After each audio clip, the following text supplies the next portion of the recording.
लोकसभा चुनाव में बीजेपी को 240 पर रोकने और फिर महाराष्ट्र और हरियाणा में हार के बाद कांग्रेस ने कर्नाटक के बेलगावी से नव सत्याग्रह का ऐलान किया।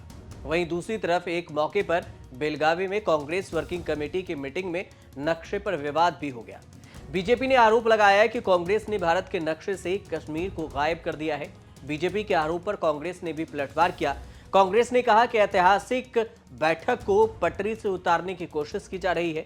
कांग्रेस ने बेलगावी में नव सत्याग्रह के लिए राहुल गांधी और राष्ट्रीय अध्यक्ष मल्लिकार्जुन खड़गे भी वहां पर पहुंचे, लेकिन सीडब्ल्यूसी की बैठक में प्रियंका गांधी नहीं पहुंच सकी। सोनिया गांधी की तबीयत खराब बताई जा रही है और उनकी तबीयत की देखभाल के लिए प्रियंका गांधी नई दिल्ली में ही है, कर्नाटक की बेलगावी नहीं जा सकी।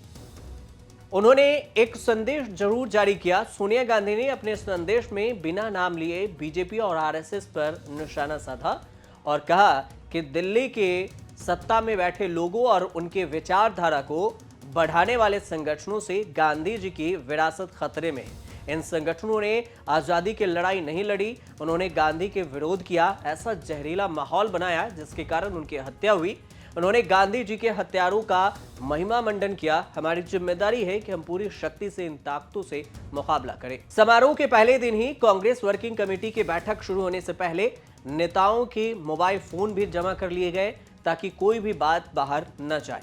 रणदीप सुरजेवाला ने कहा कि सीट पर बैठे सभी नेता अपने फोन जमा कर दें, टोकन ले लें और उसके बाद अब बैठक में शामिल हों।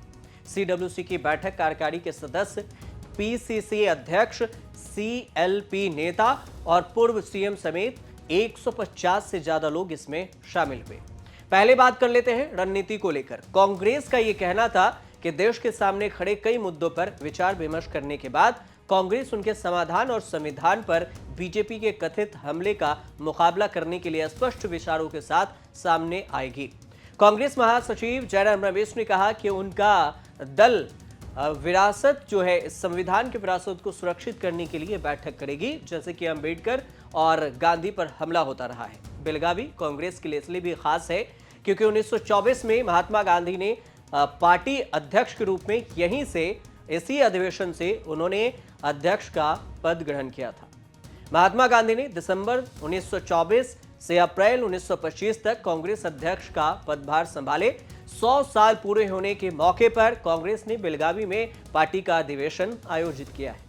आज से ठीक 100 साल पहले यानी कि 1924 में कर्नाटक के ऐतिहासिक गौरव वाले जिले बेलगाव में, जो अब बेलगाम है, बेलगावी हुआ करती थी, 39वां अधिवेशन हुआ और ये अधिवेशन महात्मा गांधी के अधिवेशन के बाद कांग्रेस के अध्यक्ष बनने की सबसे पहली जो बेलगावी में सत्याग्रह, नव सत्याग्रह के रूप में कांग्रेस सीडब्ल्यूसी की बैठक कर रही है। इस बैठक को लेकर कई सारे मुद्दों पर चर्चा होनी है। क्या कुछ चर्चा होगी बैठक के बाद, नेता जब इसकी जानकारी देंगे तो बाहर सामने आएगी। लेकिन मल्लिकार्जुन खड़गे के जो बयान अभी तक सामने आए हैं, उन्होंने कहा है कि देश में जो तमाम मुद्दे हैं, वो चाहे संविधान पर हमला हो, अंबेडकर को लेकर बीजेपी का जो बयानबाजी है, अंबेडकर का विरोध जताना, इन सारे चीजों और सारे मुद्दों पर विचार होगा और साथ में ये भी रणनीति तय की जाएगी कि आगे का प्लान क्या कुछ तय किया जाए ताकि 1 से 2 साल में यही स्ट्रेटजी बनी रहे। अब ये भी देखना है कि इस पूरे में, आप जैसे ही इस पूरे वीडियो में देखे होंगे कि विजुअल्स आपको दिख रहे होंगे कि इसमें बैठक के लिए कुर्सी भी हटा दी गई। मतलब इस पूरे बैठक की तस्वीर में आपको कुर्सी पर बैठे नेता नहीं दिख रहे होंगे। ठीक वैसा ही हुआ जैसे महात्मा गांधी 1924 में इस अधिवेशन में पहुंचे थे तो यहां पर बैठने के लिए कुर्सियां नहीं थी, बल्कि गांधी जी ने जमीन पर ही बैठने के एक रॉ बनाए थे और गद्दे थे, उसी पर लोग बैठकर चर्चा कर रहे थे। इसी तरह से कांग्रेस ने इस बार भी सीडब्ल्यूसी की बैठक में किया है। कई सारे मुद्दों पर चर्चाएं हुई हैं, लेकिन इन किन किन मुद्दों पर हुई है ये सब तब पता चलेगा जब यहां पर 27 दिसंबर को एक रैली भी है और रैली से पहले नेता बयान भी देंगे कि हम किन किन मुद्दों पर यहां पर चर्चा की। राहुल गांधी भी बयान दे सकते हैं।